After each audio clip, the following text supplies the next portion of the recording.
அன்பு தமிழ் நெஞ்சங்களுக்கு ஆஸ்ட்ரோ தமிழ் மகளின் இனிய வணக்கங்கள். இன்றைய பதிவில் திக்கற்றவனுக்கு தெய்வமே துணைன்னு சொல்லி வச்சாங்க. நவகிரகங்களால் கொடுக்க முடியாத ஒரு வரத்தினை, யோகத்தினை தெய்வங்கள் நமக்கு கொடுக்குங்க. நவகிரகங்களால் ஏற்படக்கூடிய தோஷத்தையும் கண்டத்தையும் பிரச்சனையும் கஷ்டத்தையும் தெய்வத்தால் மாற்றி நம்மை காப்பாற்ற முடியும். அப்படி உங்களுடைய தலையை காப்பாற்றவும் தன்மானத்தை காப்பாற்றவும் தலைவிதியை மாற்றி அமைக்கக்கூடிய தெய்வங்கள் அப்படின்னு ஒவ்வொரு ராசிக்குமே எது அப்படின்றத பார்த்துக்கிட்டு வாரோம். இன்றைய பதிவில் மிதுன ராசியில் பிறந்த நண்பர்களுக்கு இத்தகைய தெய்வங்கள் யார், அவற்றை எவ்வாறு வணங்க வேண்டும், வழிபாடு செய்ய வேண்டும், அதை பற்றி தான் டீட்டெயிலாக இன்றைய பதிவில் பார்க்க போகிறோம். பதிவினை முழுமையாக பாருங்கள். பதிவு பிடிச்சிருந்தா லைக் பண்ணி கமெண்ட் பண்ணி மற்ற நண்பர்கள் உறவினர்கள் பயன்பெற அவங்களுக்கும் ஷேர் பண்ண மறந்துடாதீங்க.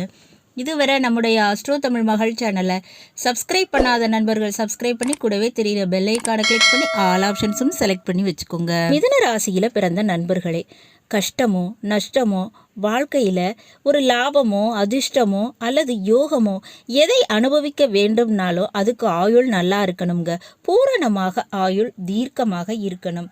அப்போ உங்களுக்கு ஆயுள் பிரச்சனை, உயிர் போகக்கூடிய அளவுக்கு கஷ்டம் கண்டம் இருக்குது, அல்லது ஒரு வம்பு வழக்கு பிரச்சனை இருக்குது அப்படின்னா உங்களை அதிலிருந்து காப்பாற்றக்கூடிய ஒரு தெய்வம்னா அது மிதுனராசியை பொறுத்தவரை எப்போவுமே முருகப்பெருமான் தாங்க. அவர் தான் உறுதுணையாக இருப்பார். அப்போ முருகப்பெருமானை வணங்க வேண்டும். வம்பு வழக்கு பிரச்சனை இருக்குதா, முருகப்பெருமானை வழிபாடு செய்யலாம். குறிப்பாக பழனிமலை சென்று முருகனை வணங்க வேண்டும். பணப்பிரச்சனையை ஆயுள் பிரச்சனையை தீர்த்து கொடுக்கக்கூடிய தெய்வம்னா அவர் தாங்க. அப்படிப்பட்ட முருகனை பழனிமலை சென்று, அதுவும் குறிப்பாக வியாழக்கிழமை அன்று சென்று வழிபாடு செய்யணுங்க. அதிகாலை ஆண்டி கோலத்தில் இருக்கக்கூடிய முருகனை தரிசனம் செய்ய வேண்டும். அதற்கு பிறகு ராஜ அலங்காரத்தையும் பார்த்துட்டு வரணுங்க. குறிப்பாக முருகனுக்கு பாலபிஷேகம் பஞ்சாமிர்த அபிஷேகம் செய்வது உங்களுக்கு மிகவும் பிணை பெற்று தருங்க.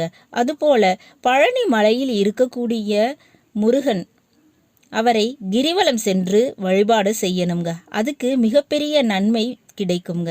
இந்த வழிபாட்டினை செய்யும் போது உயிர் பிரச்சனை கண்ட பிரச்சனை இருந்துச்சுன்னா அது சரியாயிடும். அல்லது மிதுன ராசியில் பிறந்த உங்களுக்கு உங்கள் வாழ்க்கை துணை இந்த பரிகாரத்தை செய்யும் போதும் உங்களுக்கு இந்த பலன் கிடைக்குங்க.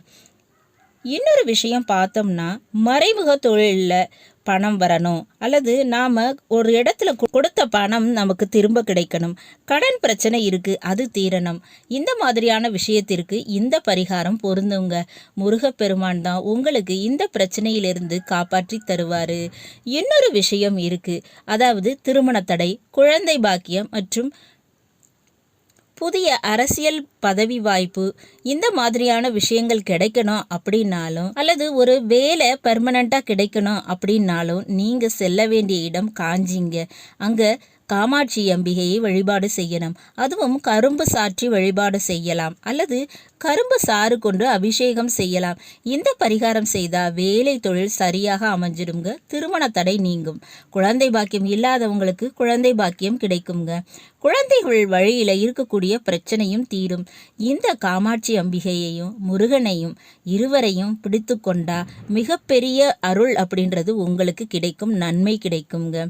இதுக்கு காரணம், உங்கள் ஆயுளை கொடுக்கக்கூடிய 8ஆம் வீட்டு அதிபதியான சனி பகவான் உங்கள் ராசிக்கு 5ஆம் வீடான துலா ராசியில் உச்சமடைவார்.